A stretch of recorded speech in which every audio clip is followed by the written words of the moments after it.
Yo, what's up? What's going on? This is your boy Big Miz from the zoo, and I'm back with another story. And this is just a forewarning for those who like to like play games. Like if you like to play around with people's money and you're not looking at it like in seriousness, like people's money when you're locked up, they're looking at it like their family gave them this money and they will do whatever it takes. Some people will die about this money, or they will try to take your life about this money. And this is just a quick situation I'm going to give to y'all, a quick story about Adam and his cellie. Now, nowadays in the Georgia Department of Corrections, like the drug epidemic is very, very high. It's a big amount, like a great amount of people that's dealing with substance abuse inside the Georgia Department of Corrections. And the time that I was there back in like the early 2000s, around like 2008 or 2009, right before I was about to get out, it was going on and increasing at that time. They was starting to try different type of drugs and altering things that they started getting in into the prison system. Now, Adam, he was moving reckless. He wasn't with no gang or nothing like that, but he was being people's test dummies. And I remember when he had came into a little bit of money, but his family, I guess his family was telling him like, we're not going to be giving you big lump sums because already they knew him from the street. They know that he's not good with his money. But when he got on these drugs, that hunger had him playing a lot of games, a lot. And his outcome is everybody's outcome who plays this game. If you don't get tortured or beat or killed or humiliated in these dorms, you can definitely reap these type of benefits that I'm going to be speaking about. Now, he started running up a check. He was paying good for a minute doing this thing or whatever, but he lost sight of the drugs compared to the money that he was receiving from his family, and he went $300 into debt. All right. And he had a decent roommate. His roommate was a little young black dude or whatever, decent roommate. But having these ties, like, cause you ride out for your celly. Yeah, just you and your celly get tight. Y'all always in there talking. Y'all grow a strong bond and all that. But if you're playing the game raw and messing up in the chain gang, you can lead that situation right back to your cellmate. And this is what Adam did, man. Like they pulled him. He was messing with the Migos. All right, let me let you know that he was messing with the MS-13s or the Selenos or the Nietas, whoever they were. He was messing with them, and these are dangerous people inside the chain gang. Dangerous. You don't play with their money. You don't play with them. Period. That's not a thing. You're not going to sit up there and play with them all day. They had him in the cell. You hear them arguing, saying stuff to him, and he really can understand what they're saying. He only spoke with them just to get drugs, and they was telling him and showing him how serious they was. We want that money. You know what I'm saying? They was telling him, and they pushed him out the cell, pushed him smooth out the cell. He going out, but he's only thinking, how can he get his next high? He goes back into his cell. He's asking his cellmate to use his cell phone. He's trying to get up money or whatever like that to go deal with somebody else.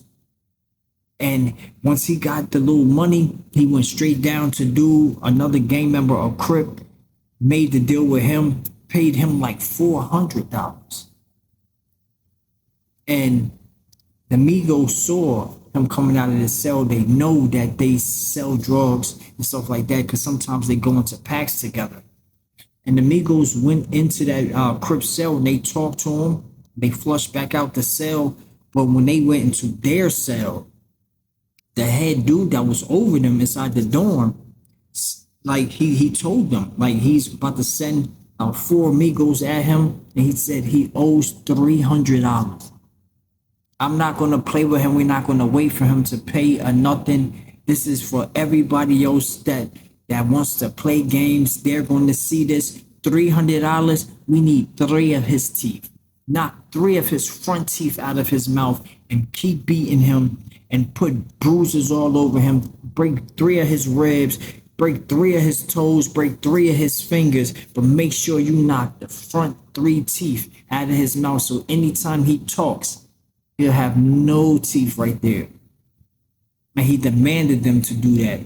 And when they went up there, and this is the part that's messed up. When they went upstairs and they knocking on this man's door, his cellie come to the door. He looking like he see four of them like, yo, what's up? They saying, where's Adam? Where's Adam? He like, he in here, but nah, y'all can hold back. I'll send him down there. He can come to y'all. Y'all ain't coming to my cell, nothing like that. And that's how you supposed to move. But they was to a point that they didn't care what was going on. His roommate, he was the first one to get hit and struck by them. And then they started stomping on him. Stomping this boy.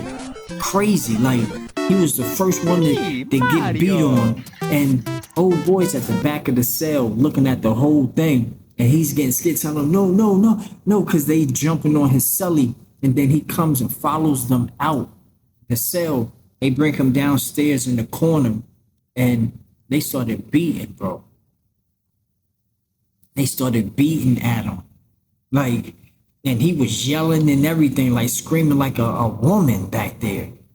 Like, they was beating him all in the body, stomping on his ribs, kicking him in his face. And then they started breaking his feet, his toes, just like they said. They broke his fingers, they broke his ribs. And then they came and knocked three of them things. And I think it was 3 or 4 of his teeth out of his mouth.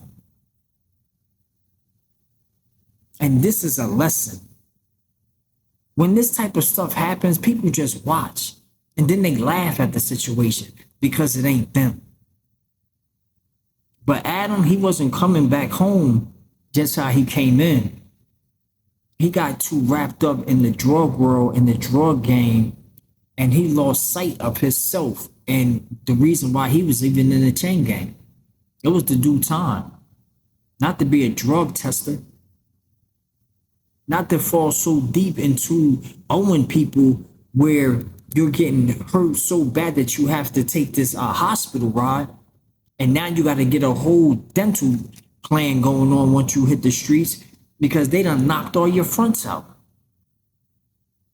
Believe me, I know how serious it can get because I was caught up in a riot myself and got my teeth knocked out by officers. Please. Stay away from anything that can remotely get you inside the folds of any county jail, prison, or chain gang. And if you're in the state of Georgia, you better beware, bro.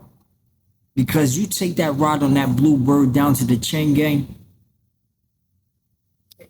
the chances is very high that you might not even make it up out of there.